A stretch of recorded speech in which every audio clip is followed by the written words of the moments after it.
Hello, brethren. I have been getting questions about the Eucharist, about communion. So we're going to address some of those today. Can never address quite all of them, but we're going to do as much as possible. It's going to be a long one, long form video, I know. So communion refers to the Eucharist. The Eucharist comes from a Greek word which means a gracious offering of thanks. Okay, that's a pretty good way to translate that one.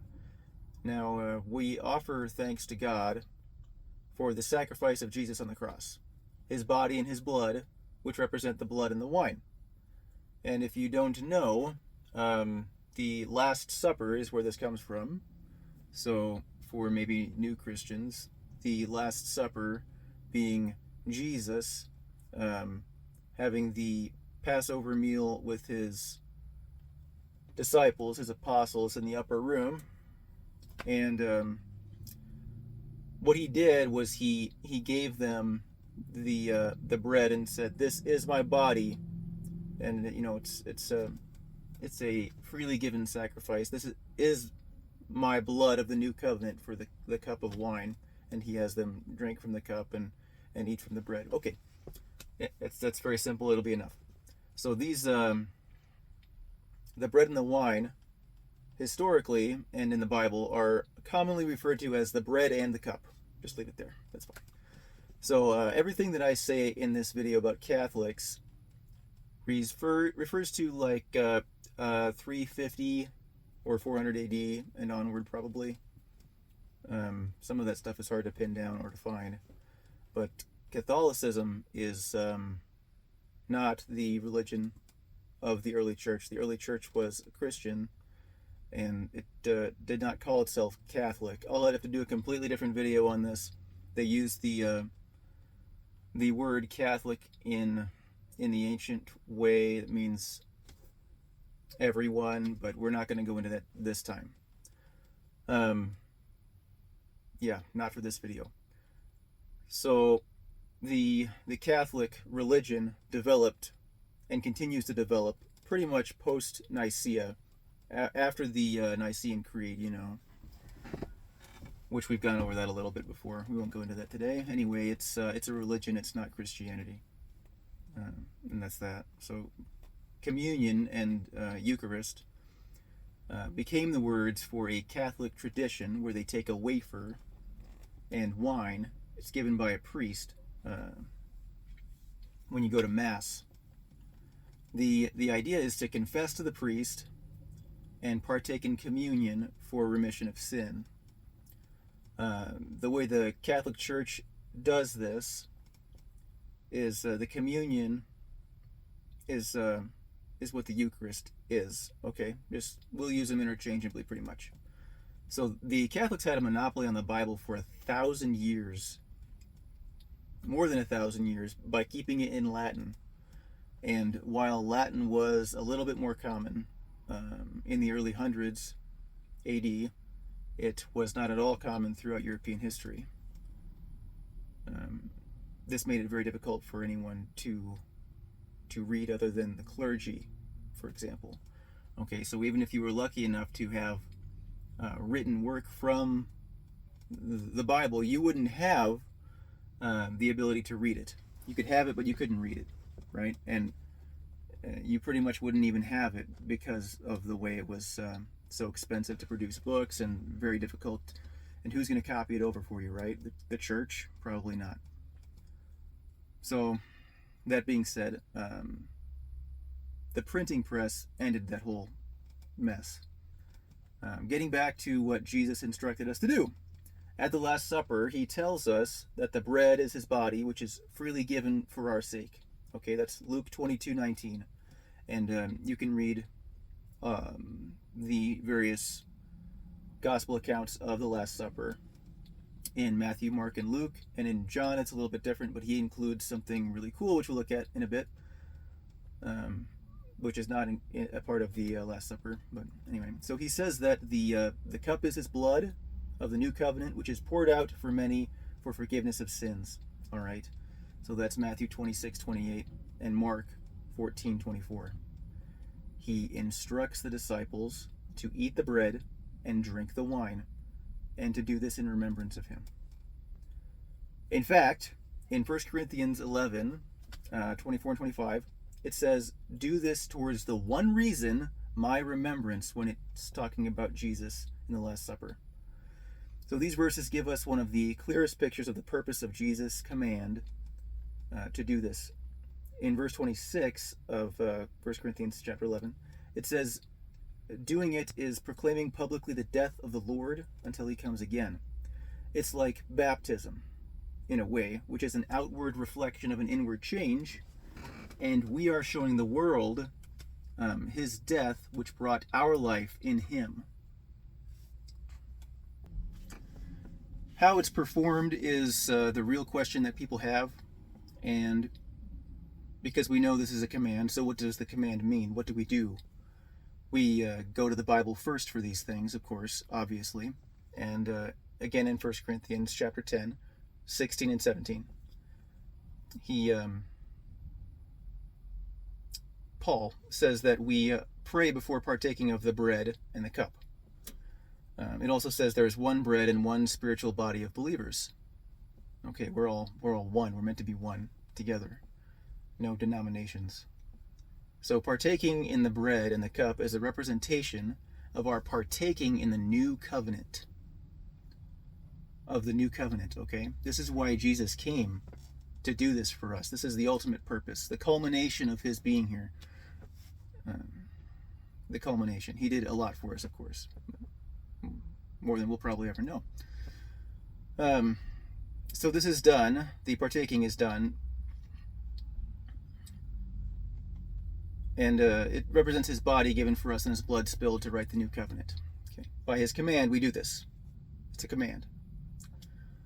We read more in these chapters in 1 Corinthians about how we should be right with each other, how we should be right with God, prior to being joined to the fellowship, which is called communion. We call it communion.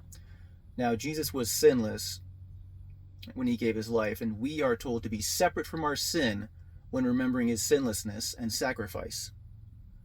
Particularly, in 11:31, we're told to be separate from our fleshly desires.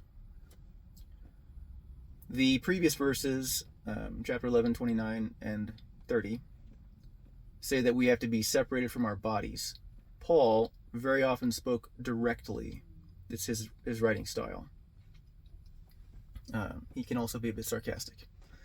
In verse 30, we see that they became spiritually weak and physically sick, and a considerable number had died because they weren't listening to how they should be partaking. Right? They're lying, and I should explain that, I suppose.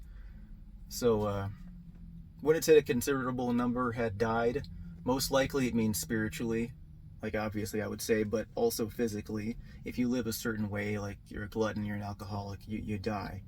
Not as much today. We can keep you alive longer, but certainly in those days. Okay, so now to explain that, a considerable number had died from partaking in an unworthy manner, it says. All right. So they were claiming in their partaking to be partakers of the new covenant while living in sin. So it says in verse 27 and 29 that we need to be separate from these evil things before partaking. Otherwise, it is a lie. You're lying to God, you're lying to yourself, and you're lying to everyone around you that sees you partaking in Jesus' remembrance. Okay? That's bad. You don't want to be lying to God. We see that in other places in the Bible. It never ends well. Disclaimer, obviously, we are all living in sin, but we are all being purified to holiness. We're living to be purified to holiness in his name, and that is the entire reason we're alive. So if you aren't being true to that, then you aren't being true to him. And if you are partaking in his remembrance, then what you're doing is just, it's a falsehood. It's a blatant falsehood. So the question of what kind of bread and what kind of wine to use or if bread and wine are even necessary, are scoffed at because of traditions from the Catholic Church. It's popular, it's popularized. They tell people what to believe and people believe it. And people have been told for hundreds of years not to read the Bible themselves and let the priesthood interpret it for them. Literal bread and literal wine would be a representation in the same way that literal food and literal drink would be a representation. God doesn't care. He's never cared about these specific physical things, these specific fashions and rituals that are so of men and not of God. Anyway, but you can use bread and wine, obviously. He commanded us to remember the sacrifice of Jesus, not to kneel in front of a priest and have a wafer placed in our tongue and a little shot of wine. And I'm not trying to be disrespectful here, but it's disrespectful to him to take his sacrifice and his memory and reduce it and dilute it into something so trivial. And it is trivial. Bread was the most common food. Wine was the most common drink because water wasn't typically that safe in those days. Even today, in a lot of countries, it's not safe. Even modern world countries, it isn't very safe. And bread is always the mainstay of food, obviously. If you're somewhat successful at farming, you have bread, is the idea. So, for the sake of it, in 1 Timothy 5:23, Paul tells Timothy to stop drinking water and start drinking wine because of his frequent illnesses. It's interesting that Timothy wasn't taking wine with his Catholic communion right there, in the earliest church. That's interesting, right? And that's also me being sarcastic. One of the best sections to read for this is John, like we were talking about before, John 6, verses 26 through 58. This is an incredible section, which is so often overlooked when people are talking about how to perform communion. What should we be doing? How should we be doing it? What is the purpose of it is more important than how you do it. We're doing both today. We're going into both. In John chapter 6, 26 to 58, this is where Jesus himself explains the purpose behind his use of the bread of life. The bread of life, right?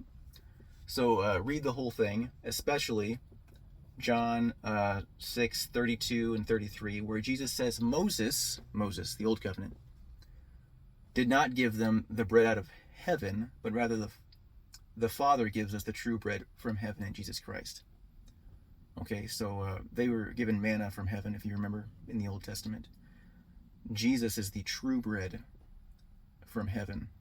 This is what Jesus says, okay? The Old Covenant couldn't save us, while Jesus can and continues to do so. Now, in John 11, and remember, read that whole section, please, very important. In John 11:55 through 58, Jesus tells us that his flesh is the true food and his blood is the true drink. Is that the right chapter? I think that might be still chapter 6. My note could be wrong. Okay. His flesh is the true food and his blood is the true drink. He says food and drink there. I'm almost certain that's John 6. Anyway. So our taking him in completely for our spiritual existence and our flourishing through him is our whole purpose in being alive. We take him in completely the way we take in food to stay physically alive, food and drink. We take him in for our spiritual life so that we can be spiritually alive. We want to be one with Jesus, obviously. And there are layers to this anyway. It's a good one. So we have that life because of him, only because of him. The purpose of communion and how to perform it have both been lost completely. It's been turned into a hollow tradition at best. At best. So ultimately, we should be using the example of Jesus and what we see the earliest church doing in 1 Corinthians. 1 Corinthians 10:11, very useful for this. So Jesus gave us the reason and the command. The reason, to remember him. The command, do this in remembrance of me. we read from the verses that we've gone over, the Christian church body should be gathering together, waiting for each other, and having a meal together. The purpose of this meal is one reason alone, not to be a glutton and an alcoholic, not to gather together for the food. The purpose is one reason alone, if you remember we read this, to remember Jesus Christ and his sacrifice. We do this through fellowship of the body of believers, and it says also we consecrate the bread and the cup through prayer. This is where we verbally acknowledge what Jesus has done for us through his life, death, and resurrection, only especially through his sacrifice. This is the purpose of communion. The emphasis is put on his sacrifice on the cross. He gave his body up to death so that our spirits can live eternally. Now, Eucharist, remember, is a gracious giving of thanks. We are giving thanks to him for his sacrifice. That is what the Eucharist means. It's like Eucharistos or something like that. An offering of thanks. So bread and wine, this is a little bit different. We're moving on now. In the Old Testament, were consumed with the animal sacrifice of the lamb on the first Passover when the Israelites left Egypt. The very first one. Bread and wine. That's when God established Passover. Jesus died during the Passover festival, the unleavened bread festival, as our perfect sacrifice. We continue by his command with the bread and the wine, or food and drink, as he says, while the sacrifice is an eternal one and lasts forever. Of course, we're going to read more about that very soon. Don't believe me? Nah, very soon. No more sacrificing over and over. Now, Hebrews chapter 10 is the best for this, especially 10:14. It's great on this. Now, I would say we should be doing this every single Sabbath. We should be having the communion, the prayer over the food and the drink, remembering his sacrifice. We should be doing it every Sabbath. Once a week is okay. Once a month is all right, I guess. But this is the whole reason for this, and this is what we should be doing. All right, it's like we're remembering him and his absence from the table. We're mourning the loss of Jesus. We're mourning the loss of him from the earth, while we celebrate what he did for us. It's very emotional. If you can, with me now for a moment, don't imagine you're Jesus, but put yourself in a similar position, okay? You are there with your most beloved friends and family, and you know you're going to die. This is what a person might do, okay? I want to be remembered by them. I will do something with my life so that they'll remember me. Here we are. I'm going to be dead by the end of tomorrow, and I want to be with them together one last time. At the table, you know, this is a very classic thing, but now I want you to think about what God might do for you in this situation instead. Is Jesus going to be thinking, I want them to remember me? Well, the human part of him is probably, but think about this a little bit more deeply. What is God thinking about right now? They're going to miss him incredibly, and they will need a way.